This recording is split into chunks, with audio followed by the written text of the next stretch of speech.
Hello အားလုံးပဲမင်္ဂလာပါရှင်ပြောစရာလည်းရှိလို့ပါရှင်ဒါကြတော့လူလေးလာမေးထားဘူးလို့ပေါ့တော့မတူတာအိမ်မခင်ကကြတော့နေ့လည်းရှိရလားညလည်းရှိရလားဒါမှမဟုတ်နေ့ပဲရှိရလားညပဲရှိရလားမင်းကြတယ်နေ့လည်းရောညလည်းရောတစ်ဆက်လောက်ရှိရပေါ့နော်တချို့ကမေးရမှာအိမ်မခင်ကဘယ်လိုတော့လဲ3နေ့ပြပြပါလားတချို့ကကြတော့တခြားသူ့မှာတော့ဝယ်တယ်ပြီးလောင်မေးတယ်ဒါပေမဲ့ပြောပြပေးရနော်တခုဗီဒီယိုမှာလည်းသူကအကုန်လုံးပြောပြလိုက်မယ်သူကစီမဝယ်ချင်နေရတယ်ဒါပေမဲ့သူကကြတော့အိမ်မခင်ပစ္စည်းပဲရောင်းနေနော်အိမ်မခင် online ပဲရောင်းနေသူကခါကြရောင်းရတဲ့အားလေးမတင်ပြဘူးပါပစ္စည်းကကြတော့မြဲပို့ရတယ်ကွာမြဲပို့တယ်လာတူသားမှာကျတော့တူသားဖောက်တယ်တူသားဖောက်တယ်ရှိတယ်လောက်ကိုလာမှာကြတယ်ပြီးကြားရဲတွေမှာလည်းဘလို့ပစ္စည်းတွေပါလေကုံဝိုင်းလာဝယ်ကြတယ်အဲ့လိုမျိုးရှိတယ်တူသားဖောက်တယ်တူသားရှိတယ်တူသား3နေ့3ပုံပြောပြမယ်နော်တူသားကြတော့ဘလို့3လဲဆိုတော့တူသားညအိမ်မယ်ညအိမ်ခါနေမယ်တူသားအရင်ဆုံးဒီမှာမိနာတဲ့မိနာတဲ့နော်ပြီးတယ်မှာဆိုတော့လည်းအိမ်ခင်မိနာတဲ့မိနာရေးတိတ်တယ်ပြီးတော့တူသားစီလာလေးတဲ့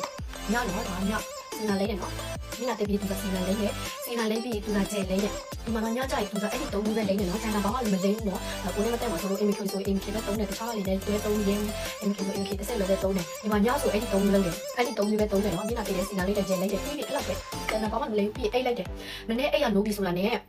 ဟိုအလုပ်တော့မပဲဖြစ်အဖေတော့မပဲဖြစ်ပေါ့နော်တော့မပဲဖြစ်နေကကြတော့မရှိပဲဖြစ်ပဲပေါ့နော်နေကပဲတော့ပြီးတော့အမဲစစ်ဖြစ်တာတို့တင်းတိတ်ဖြစ်တာတို့လေရှိတတ်တယ်လေနော်အဲကြောင့်ဟိုအိတ်ရနိုးလာပြီဆိုတာနဲ့ရေချိုးတော့မယ်ဆိုတာနဲ့ဒီမှာထောင်းတဲ့နိုင်ပဲ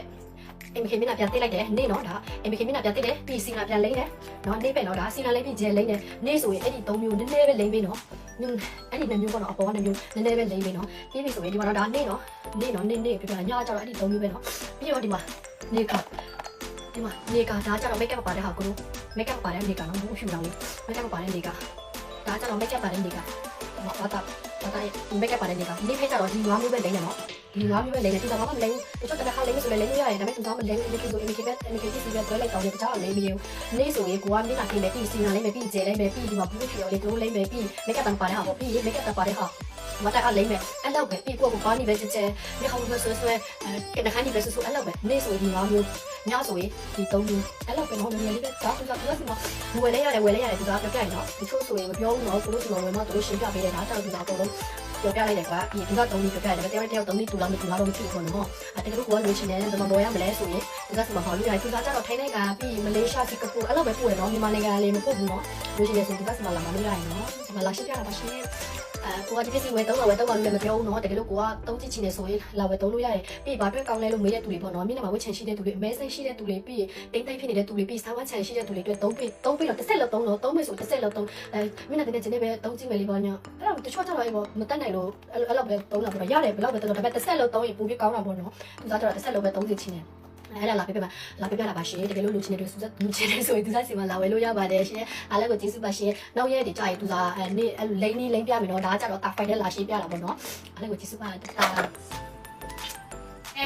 ဒီလောက်ထိမင်းနေကြမှာတော့ပြောမှကိုဖြစ်တော့မယ်ပြောပြမှကိုရတော့မယ်ကဲဒါလည်းဆိုတော့သိရှင်လားโอเคပြောပြမယ်နော်မမသူစားရဲ့မမမျက်နှာပါလေးတောင်းလာလဲလို့မင်းနေကြလို့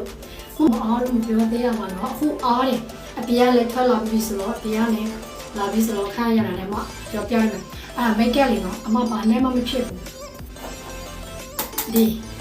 MK မျက်နှာပေါက်တိတ်ဆက်ပြလည်းပဲဖြစ်ပြမယ်နော်ဒီမှာတော့မြစ်တောင်လေးပါလေးကောက်ထားတယ်နော်နှခမ်းနေလေးရှိတယ်နော်အမဘာနဲ့မှမဖြစ်ဘူးနော်ဒါနဲ့ပဲမျက်နှာတိတ်ပြမယ်ကြည့်တချို့ကကြတော့တကယ်3လားမ3လားမယုံမှာဆိုလို့သူစားပြပေးမယ်နော်ဒီမှာနော်3တဘူးဆိုရင်သူစားဆိုရင်တလားကြော်လောက်3နဲ့ဒီမှာနော်မရှိတော့ဘူးနော်တဘူးကုန်သွားပြီဒါတဘူးနှစ်ဘူးရှိပါပြီနော်ကုန်သွားပြီဒီဟာဆိုရင်တဝက်ပဲကြံပြီနော်သူစားတစ်ပြမယ်နော်ကြည့်နော်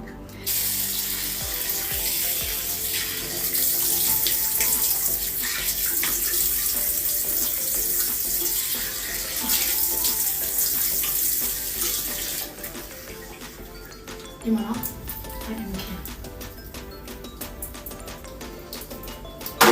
်လောက်ပဲယူအဲ့လိုပေါ့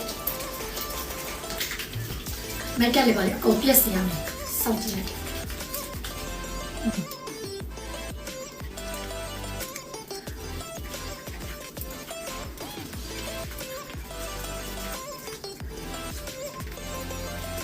တယ်လို့ဘာမှမသိဘူးလက်တိုင်းမကောင်းရဘူးလက်ရပြည့်တယ်လို့ပို့ရတယ်တွေ့လားမင်းတော့ငွေပါကြော်တယ်နှခမ်းလေးပါလေကိုကြော်တယ်တူဟာလေမင်းကစက်တာလေးပါလေမျိုးမရှိဘူးတိလားရှယ်ရမယ်ကဲတော့ပြီးနော်ဒီလေးစိတ်ချောက်ပြောင်းနော်你这个够漂亮的，来嘛，你这表随便。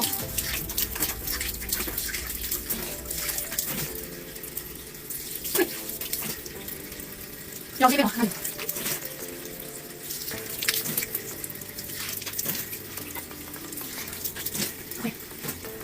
ဒီမှာလုပ်ပြီးတော့ပဲ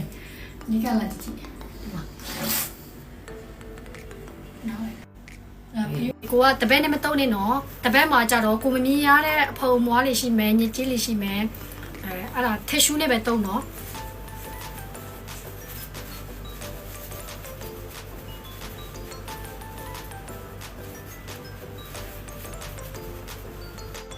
ကဲမျက်နှာတိတ်ပြီးဆိုတော့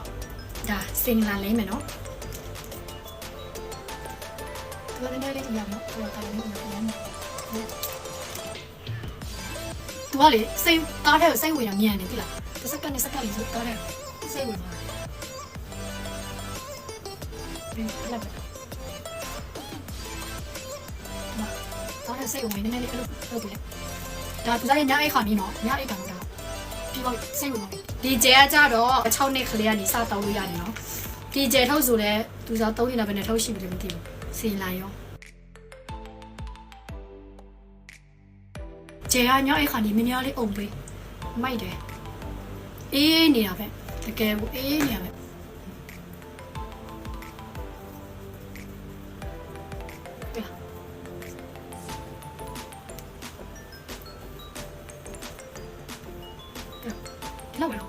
ီလောက်ပဲညောင်းအခါနေဒီလောက်ပဲလေးဒီလောက်ပဲလေးပြီးအိတ်တော့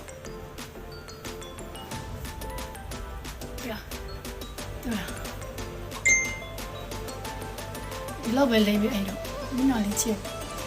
ဂလေးအေးပြီးတော့လေမနေ့အေးရနိုးလိုက်ဂလိုးပြီးတော့လှနေတော့မျက်နှာလေးဟုတ်လားကြိုက်မကြိုက်ပဲတုံးကြည့်တော့တကယ်တုံးလို့ကောင်းလို့သူစားလေဟောဖြစ်တာဒီမျက်နှာလေးလှတယ်အေးနော်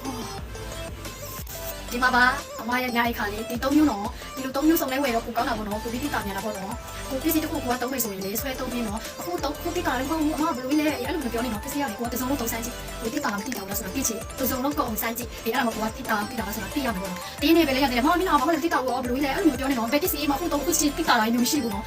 ရှင်းလို့လားအဲ့လိုပစ္စည်းအဲ့ဒါတကယ်ကောင်းလို့ပြောပြတယ်နော်အဲ့တော်တော်များများလေးမေးကြလို့တချို့ကြရင်လေ messenger အထိ TikTok ရဲ့ဟိုမှာအထိလာမေးကြတယ်အဲ့ကြောင့်မှပြောပြလိုက်တယ်နော်လို့ရှိရင်လည်းမလို့ရရင်နော်သူစားလည်းရောင်းပေးနေတယ်အဲ့ဒါကိုစစ်စစ်မှလည်းရှင်းပဲမိကလာပါရှင်ဒါကြတော့သူစားမြဲတုံးနေကြ MK မျက်နှာပေါက်တင်ဆက်ပြပဲဖြစ်ပါတယ်ရှင်နေ့ရောညရောသူစားတုံးတယ်နော် MK မျက်နှာတင်ဆက်ပြကြတော့ဘာတွဲကောင်းလဲလို့မေးနေတဲ့သူတွေပေါ့နော်ဝက်ချန်ရှိတဲ့သူတွေစာဝက်ချန်ရှိတဲ့သူတွေမျက်နှာအစီပြန်တဲ့သူတွေမျက်နှာအစီဘူးရှိတဲ့သူတွေလည်းတုံးပေးပို့စင်ပြတာပေါ့နော်နောက်တစ်ခုကကြတော့သူစားတို့လိုမျိုးအမြဲမိတ်ကပ်ပြတဲ့သူတွေအိမ်လေးနာဆွဲတဲ့သူတွေမြခုံးမွေးဆွဲတဲ့သူတွေအတွက်ပူပြီးတော့စီပြတာပေါ့နော်မိတ်ကပ်ရည်နဲ့ဖြစ်เสียမှုလို့ပဲနဲ့ဒီ MK မျက်နှာပေါက်တင်ဆက်ပြလေးနဲ့တဲ့လက်ရောင်နဲ့အကုန်လုံးကိုပြောင်းသွားတာပေါ့နော်သူစားကိုက MK မျက်နှာပေါက်တင်ဆက်ပြကိုလေစတော့ရင်လေနည်းနည်းလေးပဲယူသူ့ရဲ့အနှစ်တွေကကြတော့အများကြီးပဲနော်နည်းနည်းယူလိုက်တာနဲ့ရပြီနော်ပြီးရင်3မိနစ်မဟုတ်ရင်5မိနစ်ကိုချိန်ပေးနေတယ်လို့တိတ်ပေါ့နော်ပြီးရင်ရေပြောင်းဆေးချပါနော်သူကကြတော့လေရေဆေးပြီးလေမျက်နှာကြတော့လေ6တာမျိုးလေမရှိဘူးမျက်နှာကြည်ပြီးတော့လေ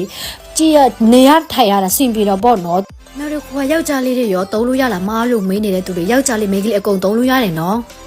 နောက်တစ်ခုကကိုမျက်နှာသေးပြီးထစ်ရှူးနဲ့သုံးပါလို့ပြောရှိပါတယ်ရှင်မျက်နှာတစ်ဘက်မှာကြတော့လေကိုမမြင်ရတဲ့အဖုံမွားလေးရှိတယ်နော်ပြီးရင်စီ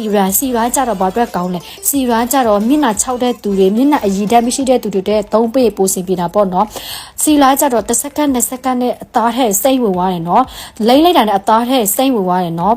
အဲ့လောက်ပဲစီရာကြတော့နောက်တစ်ခုကကြတော့ဂျဲကကြတော့6နှစ်ကလေးကနေစတောက်လို့ရပြီပေါ့နော်ဒီကျဲကြတော့မျက်နှာအရည်တဲ့မရှိတဲ့သူတွေမျက်နှာ6တင်တဲ့သူတွေအတွက်သုံးပြီးမျက်နှာကြည်တယ်မျက်နှာ glow ပဲပေါ့နော်သူစားညအိတ်ခါနေဒီကျဲအများကြီးပဲအုံပြီးအိတ်တယ်သူစားသုံးနေတာဆိုဘယ်နှထောက်ရှိပြီလဲမသိဘူးအခုတော့ညှိပြီးတော့သုံးနေရတယ်နော်ဘယ်လောက်ထိကြိုက်လဲဆိုတာပေါ့နော်ကြည့်လိုက်တဲ့တိုင်းမျက်နှာ glow နေတော့ကြည်နေရောပဲအဲ့လိုဖြစ်နေတယ်နောက်တစ်ခုကကြတော့သူစားညအိတ်ခါနေမြဲစိုးနေကြဟိုစားကြောက်လက်ဖက်နှခမ်းနေလေပေါ့နော်ဒါကကြတော့ဒီတိုင်းပဲစိုးတာပေါ့နော်